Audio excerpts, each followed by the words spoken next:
Well, good day, and thank you for joining us here at ARA 2020. It's hard to believe the day has finally arrived where we are virtually gathered together here for ARA 2020. We thank you so much to our wonderful hosts, ARA, as well as our sponsors, Solera, Hollander, and IAA, all of you who have contributed to putting on this show and giving us a space as speakers and presenters to gather in front of this audience. Thank you so much. It's been a challenging year, or a unique year to say the least. And so we are all here, just like you all, who are trying to make the best of a situation that continues to change and continue to develop. So we hope you're well wherever you're finding us, however you're joining us today, in whatever circumstances you've gone through this year. We hope you are doing well. And if there's anything that we can do through this presentation or after this presentation that's a benefit to you, we hope you enjoy this. So looking forward to speaking to you all at the end of this presentation. I'll be there for a live Q&A and excited to answer any of your questions specifically about what we're going to be presenting today. So I am Chad Counts of Counts Business Consulting. For those of you who are unfamiliar with me, we're going to be presenting and talking specifically about engaging sales growth within our organizations today and the challenges that come with that. Counts Business Consulting, as a business, we offer a variety of services. For those who aren't familiar, we do a wide number of sales management services, whether that be training new or promoted sales managers, helping them to establish a procedure or habits and routines as they develop those skills and take on the reins of sales management, help them wade through dealing with the different personalities and challenges that come from motivating, training, and equipping the varied experiences and personalities of our sales people. We also do one-on-one sales training services. Those are services that benefit new, intermediate, or expert salespeople alike. We have different curriculums and different focuses depending on who we're training. And our goal through that is always to deliver the best ROI we can, whether that be an increase in invoice per hour and close rate, or whether that be increasing your broker profit percentages or warranty percentages as well. This is a zero cost program, and what we mean by that is with our track record and our experience, the results we've been able to generate, the program more than pays for itself. In some cases, pays for itself 5 times over greater. So we've had tremendous success for that. And if there's any person or persons on your sales team that you look at their numbers and you can see greater potential, or you can see maybe they're in a little bit of a slump, I think we're an excellent service to be able to come in, elevate their standing, elevate their performance, and take them to a new level. We also do manage sales teams for companies that tend to be more on the medium to smaller side. Maybe you're not quite large enough for a sales manager, but they would benefit from having somebody directly over them, encouraging them, challenging them, teaching them, coaching them. We provide that service as well, and we found that to be highly successful too. So if any of what we talk about today or any of the services I've mentioned would be a benefit to you and your company, please don't hesitate to reach out to me. I've got my email there at the bottom of the screen, and you can also find me on Facebook at countsbusinessconsulting.com or our website, countsbusinessconsulting.com. For those of you who are just looking to get to know us a little bit more, we've introduced a sales-oriented podcast for our industry specifically called Let Me Talk to My Customer. Obviously named after the phrase that we hear most often for those of you who audit or listen to your company's phone calls. I would say 50% of our calls or more end with our wholesale customers telling us, okay, let me talk to my customer and let me get back to my customer. So that's where that name comes from. It's for something we got familiar with. Hearing that, it's the most common objection we face in our industry. So That's a free podcast for any of you guys who are looking for that content. It's weekly. We put out new material. And so we hope that you enjoy that. We put that on Spotify, iTunes, anywhere that you can get your podcasts. You can also subscribe to our YouTube channel, and we post the episodes every week on my Facebook and LinkedIn pages as well. So that's a free resource. We hope your sales team, if they're not aware of that, they can take that and enjoy that, or even you as managers. We put a lot of great content in there for you as well. So we put that for you. We hope you enjoy it. And as always, we'd love your feedback if you enjoy it, or if you think there's something we should be covering that we're not, we'd love to hear it. So thank you for allowing me to introduce myself and our services. Let's get into our subject matter this morning. So sales in auto recycling is one of, and I don't think it gets enough credit, one of the more challenging sectors, I think, for sales, and one of the more challenging sectors just to continually be successful.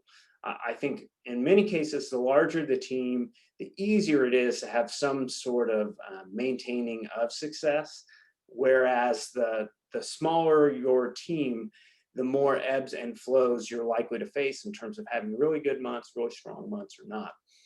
The main reason why I say this is one of the most challenging arenas in sales is it reminds me a lot of being a postal worker, right? I mean, there are very few days, especially this year, where, even if I had a great day yesterday, the amount of work or the amount of calls and the amount of opportunities that are coming at me the next day never stop.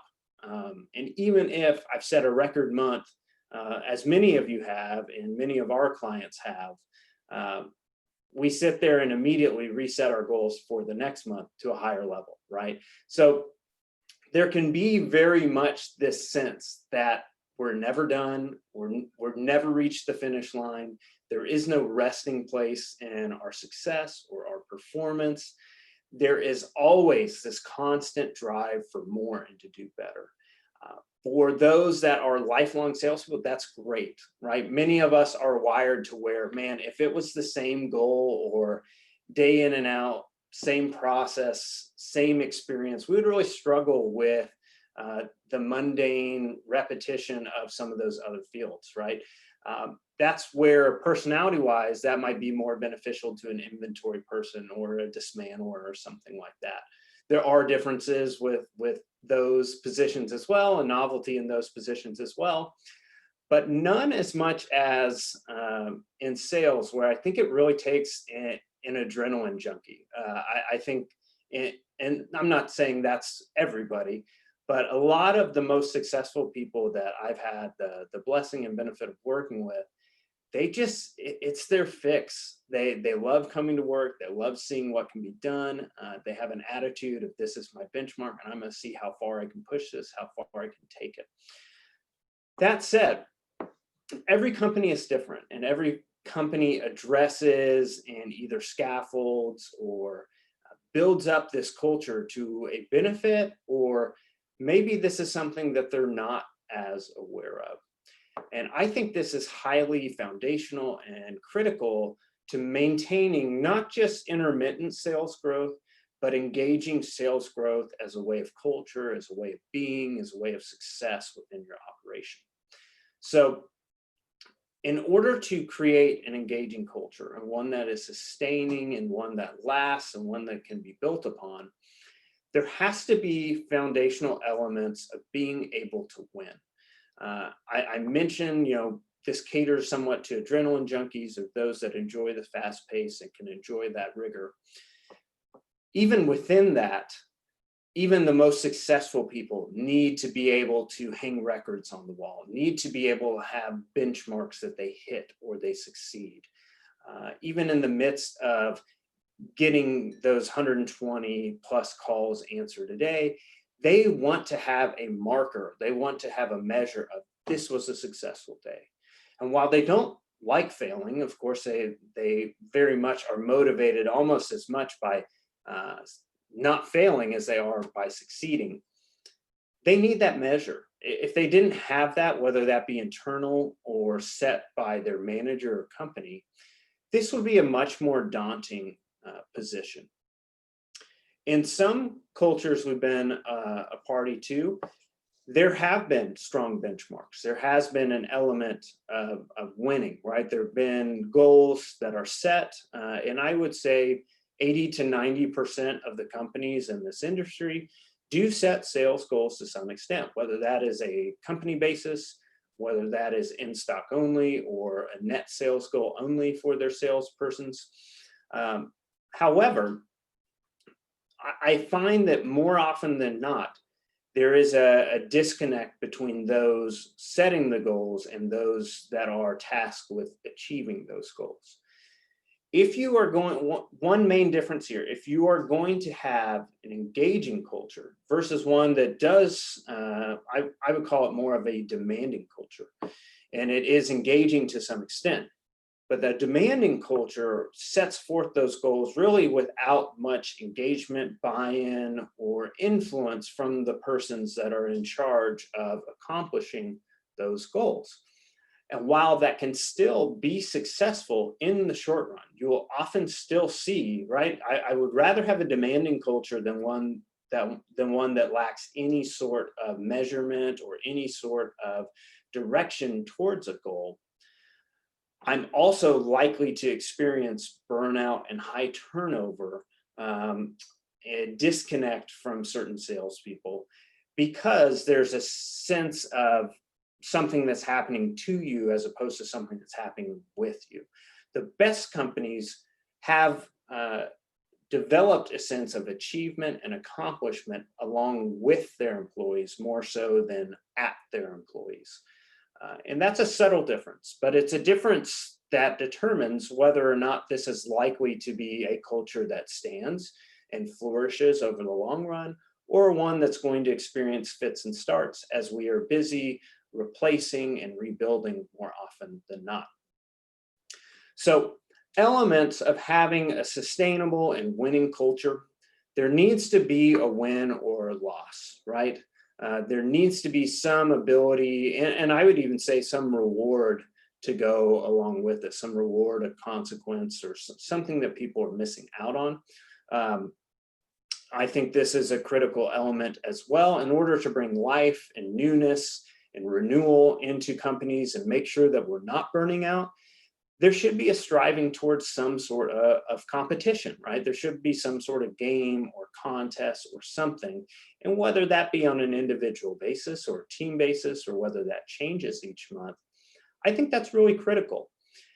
If we find ourselves as owners and managers setting benchmarks and expecting our employees to just chase those because it's in their own best interest and it's what they ought to do, what they should do, I'm not saying that's not necessarily wrong, but if you're after results and you're after winning and improvement, I think that's short-sighted. I think when you ask or put measures out there, we all want to see some sort of carrot. We all want to see some sort of benefit, and the likelihood that people are going to make that extra effort and strive for those extra results is much higher if they feel like that improvement is honored, is warranted, is rewarded, right? So don't overlook that. Make sure that just because you set goals and you put it out there, if there's continual the sense that, okay, I hit new goals and then the goals go higher and there is no contest, there is no reward, there is hardly even an attaboy. I think that's problematic. And I think you're going to end up in a situation where people stop chasing that reward or stop chasing those results. So what is your current or prime objective? This is another area where I think a lot of companies make a mistake. Most companies oftentimes have too many goals, right? Especially on the sales counter, which is highly measured, highly tracked. This should really be about one goal, right? For each month or time period or whatever you're looking at, you really should have one major goal and component that we're pushing towards, okay? The more goals that we add, the more prime objectives that we set forth for our employees, the less important each one becomes.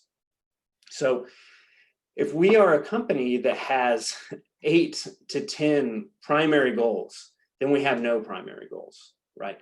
It's very rare that most employees are capable of pursuing improvement or progress across 2 areas, let alone more than 3.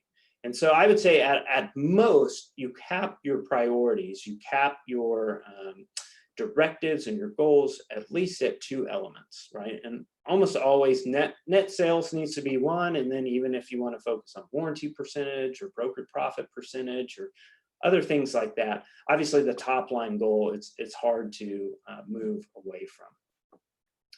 Lastly, as sales managers and owners, when we set our monthly goal as a company, right? And I think that's critical. I don't want to set individual goals without considering whether that makes a successful month for the company.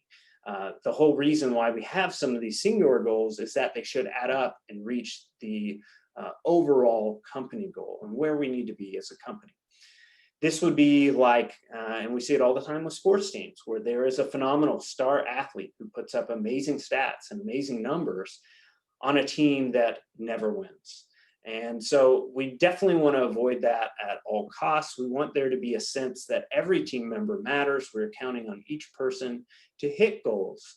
And in many ways, I like to set the collective individual goals at a level that if everybody hit those goals, we would absolutely smash the company goals. And why I said it that way is then if my top performers are those who would overachieve and do really well and hit their goals, that should bring up or allow that to cover any shortcomings from other team members. So these goals shouldn't be set equally. They should be set specific to each person's background, experience, customer base, and they should be meaningful. And that way they can be meaningful both on an individual level as well on a collective company level as well. And I think there's nothing wrong with intermittently. In a perfect world, I think there would be some sort of mutual payment benefit, both on a collective basis of hitting our numbers as well as incentive on an individual level as well. Many other industries, and Toyota comes to mind, they often do this mix of collective and individual pay. I do very much like individual pay, kill what you eat, especially on the sales counter. I think those that sell the most or produce the most profit should earn the highest paycheck. I mean, I think that's fair to say.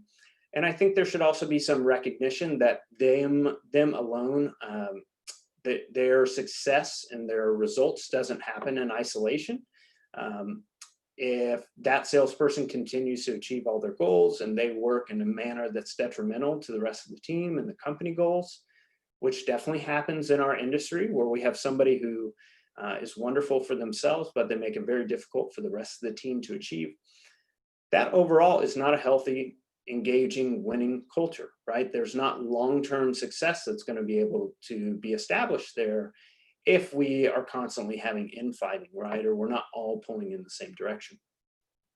So all of these elements are important, and they're things that need to be addressed across each sales counter throughout the year. This is not a stagnant thing that we've arrived and all of a sudden we have hit that result and we're always a winning culture. This has to be maintained, it needs to be monitored, and it's something we need to be aware of. It definitely becomes more resilient, the more consistent and the more central this element is to our workforce.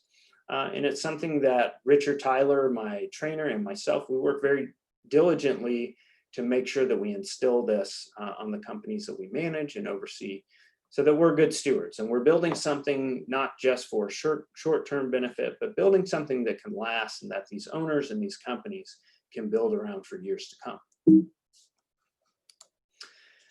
We've seen this play out, right? We've seen this sense of having a compelling scoreboard, having an engaging winning culture play out on grander scales than our industry.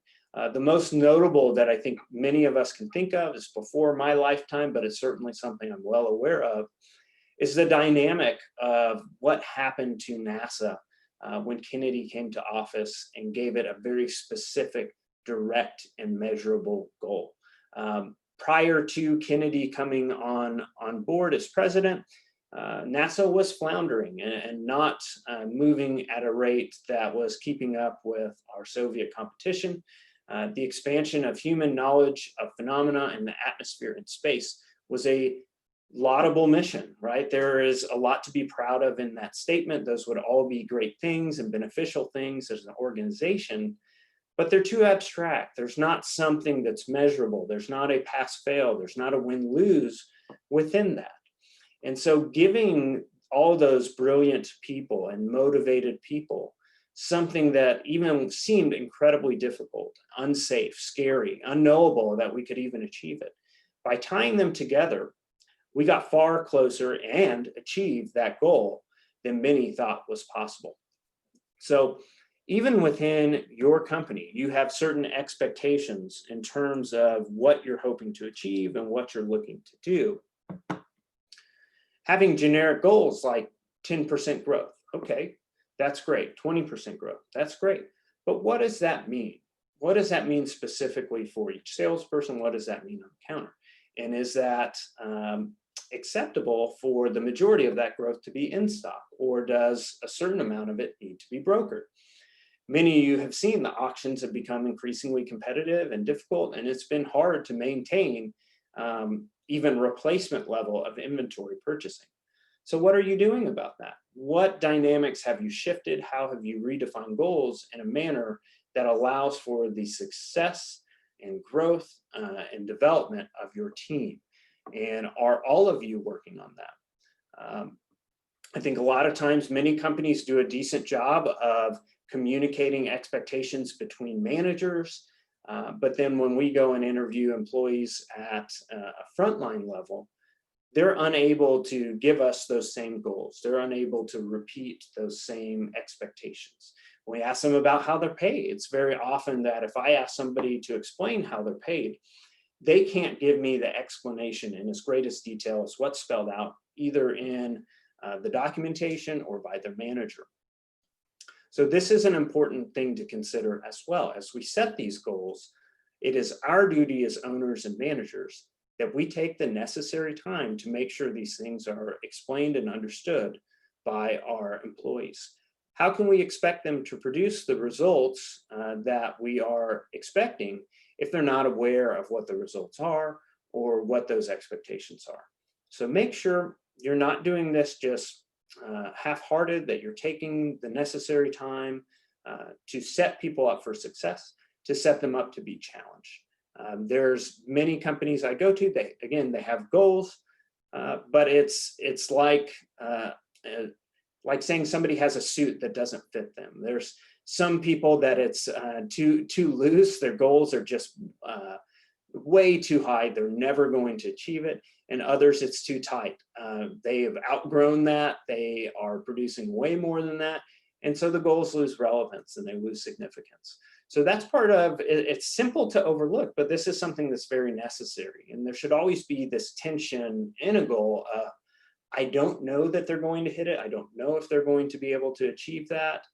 But at the same time, I know it's possible, right? And that's kind of that middle ground of where we want to stay. And that's what was so brilliant about what Kennedy did here, right? He put forth something that we were dreaming of, we were hoping for. Landing on the moon just was a brilliant target to go after. And at the same time, there was that tension. Could we do it? Could we not? We felt it was within the realm of possibility, but we didn't know for sure if we could get there. Some of the other elements, right? It has a time point, right? It's got an end point of when we expect this to happen. Many of us are creatures of procrastination and very much need and benefit from having a time deadline. Like ARA in these video presentations, I'm sure the members of ARA, they set a deadline knowing that most of those videos are going to be recorded on the last day before they're due, such as mine. So I benefit from that. If there wasn't a date here, it would make it more challenging for me to be motivated and prioritize it where I'd like it to be. Having a time frame adds pressure, and for many people, that's a benefit. Some of your best performers will perform at a higher level when there's pressure, when there's that tension, when there's that push, than when things are easy and relatively easy to achieve. You'll lose engagement from them if we don't maintain that sense of pressure and that sense of drive that there's something new or challenging for them to pursue. Okay, so we've talked about this in some fashion already. Each of your counters, whether you have goals or not, are going to fit in one of these three categories. You're going to either see a very engaged staff, you're going to see an alienated staff, or you're going to see a staff that's adrift, okay? So again, most companies have goals, but you can look at your own environment, you can look at your own counter to see how your team is responding. And this will change, even if you have at one point a very engaged staff that is doing well with their goals, they're meaningful and they're significant over time. And this is a year that really fits that. I would say since May, we've been seeing at most companies at least 15% growth, if not in other sectors, 20+% growth. And to sit there and keep raising that bar again and again for salespeople, there could very much be a sense to them that, are you ever going to be satisfied, right? Is this ever going to be enough? I'm working my tail off. And to some extent that's true, to some extent that's not. But perception on that counter, if that persists, is going to lead to more percentage of our team feeling alienated, feeling like they're burnout or put upon or something like that. For others, if we're communicating well, if we're saying, hey, man, this is awesome. You guys are doing wonderful work. You're doing a tremendous job here. And I know we keep raising the bar. The reason we're doing that is because our market share is improving. And as a salesperson, I never want to be satisfied, right? I always want that next call to be my next sale. And my job as a salesperson is try and capture as much opportunity as I can. Okay, and that's what I'm asked for. Do your best with what's coming your way. And if the opportunities maintain and they continue to stay high and the opportunities continue to be increased 20%, then yeah, we're going to expect that. But that's not because you're not capable. And it's not because what you've done in the past wasn't good enough, right? So this is where our leadership comes into play. People are going to, on counters, we see it. I see one person that is a rock. I can keep raising their goal. There are no questions asked. They understand it. They step up and they deliver. And others, they feel worn down. They feel burnout. They feel like when will it ever stop? When is it ever going to be enough? And so it's my job as a leader, it's my job as a manager to have that conversation with them, to understand, to engage with them where they're at, to say, empathize, help them remove that barrier from themselves, that then they can claim that goal as their own. Because if I'm in the business of setting goals that are not important, that seem out of sight or seem like they are just negative for that person, that's going to greatly impact the likelihood that those goals are going to be reached. Okay, so that's part of my business, is looking at who this person is and making sure that the goal is engaged. On the other side, you can see, aside from burnout and being frustrated, you have salespeople or companies that are adrift, that, I'm putting goals out there and it's not that they don't think they can do it or it's too difficult. They just don't care. There's no buy-in. There's no significance. They see their job, and more often than not, when we come in, they see their job as answering phones. My job is to make the phone stop. How can I, qualify this customer? How can I close this customer when I got 4 on hold? I don't care if it's a $2,000 sale. How do I know the next 2 aren't going to add up to more than that? So there's this sense that my goal or my priorities or whatever we're putting forth as an owner or manager are not significant. And so I think you'll see that that's more of the disconnected. The alienated is more of your burnout or frustrated. So think of it that way. Are the goals you're setting, are they building up? Are they getting people excited? Are they driven to achieve? Or is it making them feel frustrated? Is it making them feel like, come on, what do you want from me? Or do they not even care? Are they disconnected and adrift? And that's a great thing with having goals and having a culture of winning or losing, is becomes really apparent of which category my team is in, which category each person is in. So your job is to use your mechanisms, to use your contests, to use your personhood, your personality to be able to connect and make a significance in the lives of your team. Our most dynamic resource that we have in our companies is our people, right? Inventory is more often than not going to dictate itself. There's certain things we can do to make it more or less valuable. However, the productivity of a single person can swing 50%, especially on the sales count, can swing 30, 40% on the production staff between when they're really engaged and really motivated and when they're checked out or they're burnout or they're dropping. That's one of the other main reasons we have these signs and we have these goals is if somebody's starting to burn out, somebody's starting to wear down or get frustrated, I want to see the early warning lights. I want to catch that before it goes from bad to worse, right? And if you're a manager and you're attuned and you have the right goals and you're speaking with your personnel, you can always catch these things and bring people back. After prolonged experiences, that's when you're likely to lose or miss people, okay? So the other side of this is we want to keep teaching our sales team, and we want to keep coming up with daily measures, especially on the sales counter. Every day is different. I don't want to lose one day, right? So not only do I need end of day numbers, but I think more often than not, I need intraday numbers. I want to make sure if the morning is off to a sluggish start or there are problems or challenges, what do I have? What alerts me to that? And what are my moves to be able to try and get the most out of that day? I think there's a lot of success that can be gained in companies by filling in the valleys, right? Instead of just letting our valleys and our days that are bad go slow, phones are dead and we sit back on our hands. We don't change to doing calls out. We don't change to doing callbacks. We don't shift gears. Why is that? Why should we let the whole day go?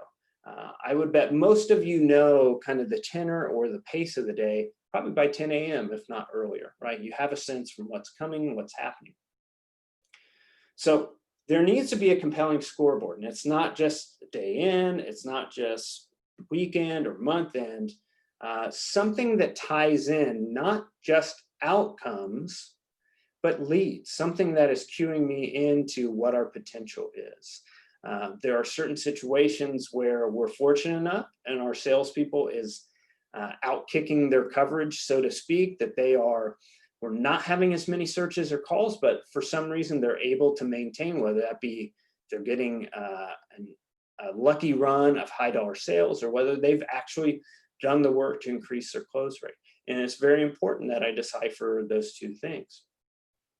The other side of that is there's salespeople that their performance could be improving and improving tremendously, right? They're showing an increase in invoice per hour, their close rate is improving, but for whatever reason, they just haven't been getting those engine and transmission calls. And if I were to look solely at outcome based, I might say, why are our sales numbers not where they need to be? But if I'm looking at the lead measures and the significant measures, I can come over and say, hey, you are doing a great work. I know the numbers aren't showing it yet, but I know success is coming. Keep your head up, keep pursuing, keep pushing, and we're going to see great things, right? So you should have a scoreboard or a sense of what's happening within your organization on your counter, and one that gives you context, not one that solely looks at the end of the game. We've all seen, there are, the best team doesn't always win. And we want to be able to recognize best performance, best efforts, and best direction, because if we incentivize that over random or lucky outcomes, we're going to be producing better results for the long run. So we all want the best outcome. However, we're typically able to achieve that by focusing on what is most likely to deliver the best results.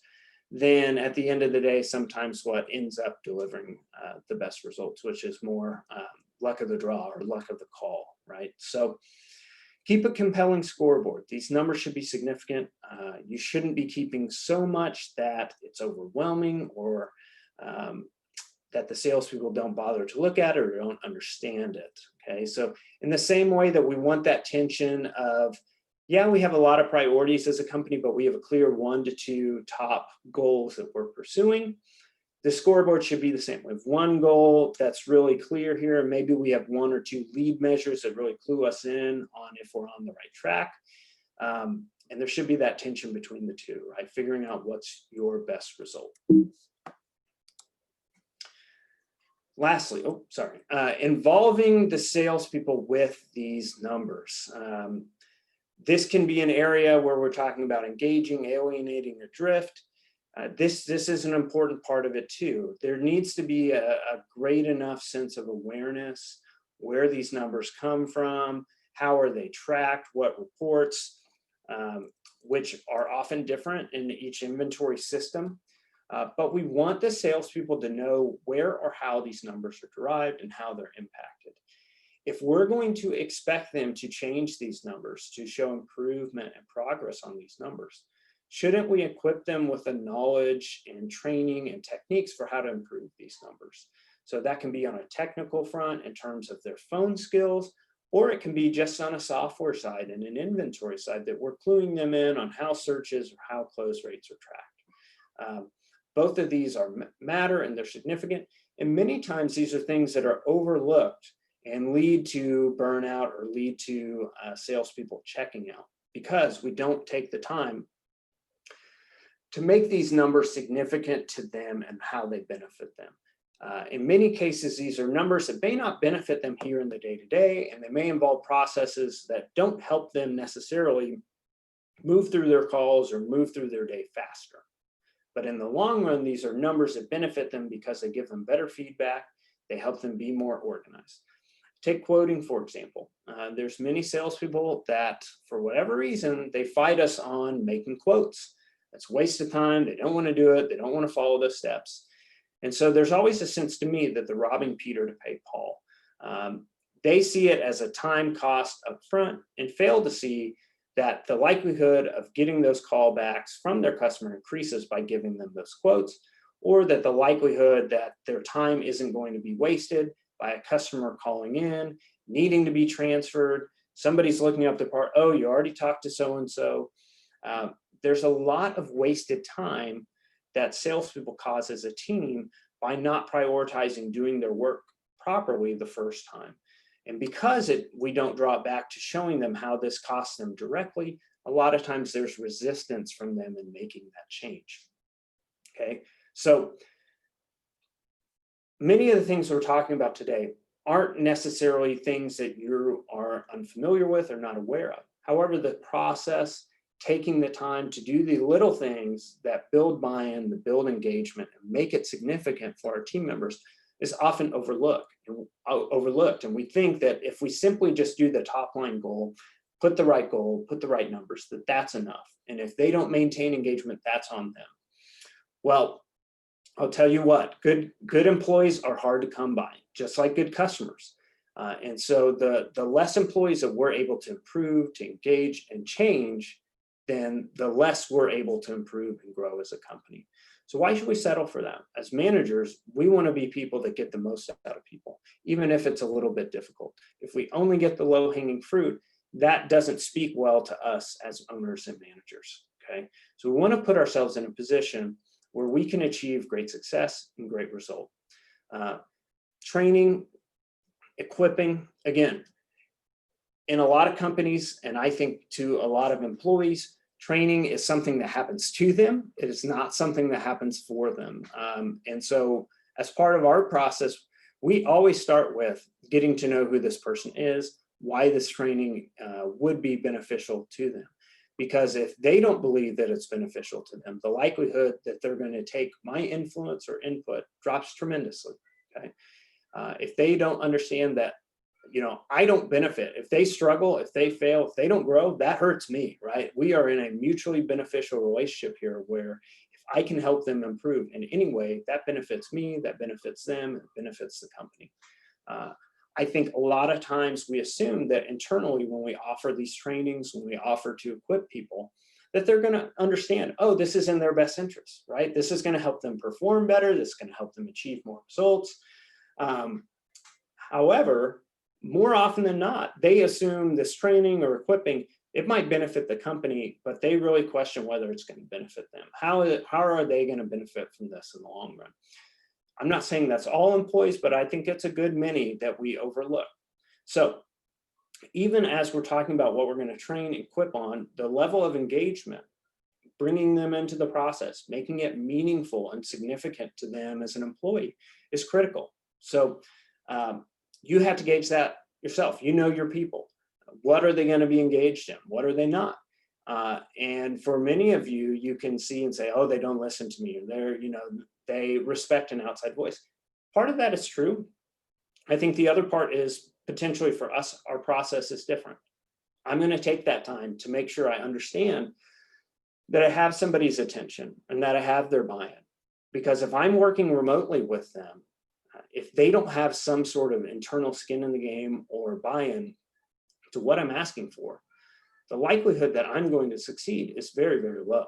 So I'm dependent on their engagement. I'm dependent on their buy-in. And it's one of the reasons that is critical for me and why I spend so much time, and Rich and I spend so much time investing to make sure that happens, okay? So there's a lot of great things here. There's a lot of great content here for you to create that cadence of accountability, to create systems and a culture of winning. And then progress, goals, contests become part of the DNA of the team, right? This gives us an opportunity to highlight who's succeeding. Oh man, look at what Johnny's putting out this week. Oh man, look at what Jody is putting out this week, right? It gives us an opportunity to showcase our best. And when we talk about one of the main challenges of sales being that it often can feel mundane, it's repetitive, it lacks ultimate achievement or novelty, we have to keep the energy levels high. I do not want low energy people on my sales counter. I want them to maintain a high level of engagement, accountability, and motivation. And so I want to have that cadence. I want them to have that feedback of where they're at. Their numbers are always updated. And not only are they updated, but I'm here if I see something wrong or if I see something's going great. Those are opportunities, right? It's not written off. It's not like I'm seeing something and we're done and you're gone. Those are opportunities that say, hey, this is somebody I need to help out here, or this person needs to be spotlighted. They need some recognition for their level of performance. So this becomes something that can help them drive motivation themselves. When they're sitting there having a slow morning, they might feel like, oh, there's just nothing I can do. It's a slow morning. And when they look over and they see their counterparts already at $8,000 in work orders, boom, there's that cadence of accountability that sales are happening and sales are theirs to be had. So if I'm not selling, it's not because the market's slow or everything's calm. It's because I'm not on it today. I need to step up my level, right? Once this is in place, and if I maintain good engagement and good buy-in, some of this system of accountability and this cadence of accountability, this repetition, daily goals, daily monitoring, daily progress, it just becomes part of the heartbeat of what we do. And on a sales counter where we need high level of attention, we need a high level of performance, day in and day out, you've got to have a cadence of accountability. And I would say it's a cadence of recognition too, right? I want to hold accountable those that are not performing as well as they can. And I want to give account of all those people that are achieving greatly. So it's twofold. And a lot of times when we roll stuff out like this, there's a sense or concern on the salespeople that they think this is going to be something that's awful negative or just a chance to call them out. And couldn't be further from the truth. I mean, I think that's definitely an element of what we do, but that other half of being able to cheer them on, to praise them, to give them encouragement, I think is equally important, right? And many studies have shown that it takes 5 positive interactions for every 1 negative interaction in order for a person to view a relationship or an environment as positive. Think about your sales counters. What are your interactions like? How often do you interact with your salespeople? And how often is that interaction positive or negative? Are you outproducing that, right? Are you producing 5 positive interactions for every 1 negative interaction? More often than not, that's not the case. And we get the sense from owners or managers that, man, our salespeople just, they're like children. They need to get that positive reinforcement all the time. Yes, that's exactly right. They do need that. They do need that praise. They do need that encouragement. If they're going to have that level of energy and passion and drive that we want them to maintain, we've got to be filling that tank of wanting them to feel that way as well. So there's a lot in our industry in terms of, there's a lot done for the salespeople in terms of, we're not having to do a lot of cold calls. A lot of the demand is coming our way. However, having an engaged salesperson versus having somebody that's complacent still produces a tremendous result. So it really only matters to a small extent how much is done for them. We still need to motivate them to provide value at a level that we're excited about and that they're excited about. So winning with management is critical. It hopefully makes your job more enjoyable as well. I don't want to work with disengaged people. I don't want to work with people that come to work dreading work or not excited about it. I want to come to work excited to serve my customers, excited for the opportunity to set new records or to produce more. And so if that's not a part of your environment, that's a big problem, right? And it definitely is going to point to a lack of ability to sustain results and progress. So, it's that difference, like we're saying, have you ever played a game that's just for fun? And then have you ever played a game with something on the line, whether it be a reward or contest? Your mind's a little sharper, it's a little crisper, you try a little bit harder. It's those subtle differences that can oftentimes be the change in 10 to 20 to 30% productivity for different people. And so if the things I'm talking about today are not a part of your company, if they're not a part of your culture, why are you continuing to do the same things day in and day out if you're not satisfied with the results? Maybe it's time we take a look at what are we doing to create this environment? What are we doing to create a winning and engaging culture? So we need to keep score, not just for ourselves, but for our employees. And we need to invest in them, to empower them, to equip them, and challenge them to continue to perform and raise their performance. We have a number of younger salespeople that are coming up that are hungry, and that's great. And we can put out there, man, you have the potential for 10 to 20, 30-year career here. And that's before you. So is this just a job? Is this just something you're looking one day ahead? Because I see in you tremendous potential. I see if you're willing to commit and work on your craft, to work on your professionalism, your potential is through the roof. And that's on a global basis. Working in other sectors as well, there's that same thing. We want to have a sense of achievement, of winning, of accomplishment, wherever we go. So again, thank you to our sponsors. Thank you for joining me today. I hope you've enjoyed this presentation, and I look forward to answering your Q&As here shortly. Want to remind you, if you're not already, please follow along our podcast. Whether it be on Spotify or iTunes, you can subscribe or follow along there. Our YouTube channel as well, you can subscribe and get notifications for when our new live streams and podcasts are available. Those are for you guys every week. That's our way of connecting and giving to you all. And so we hope you enjoyed that resource. Again, that's Let Me Talk to My Customer. And you can find me otherwise on Facebook, Counts Business Consulting, or see our counts at countsbusinessconsulting.com. So thank you very much, and I look forward to your questions.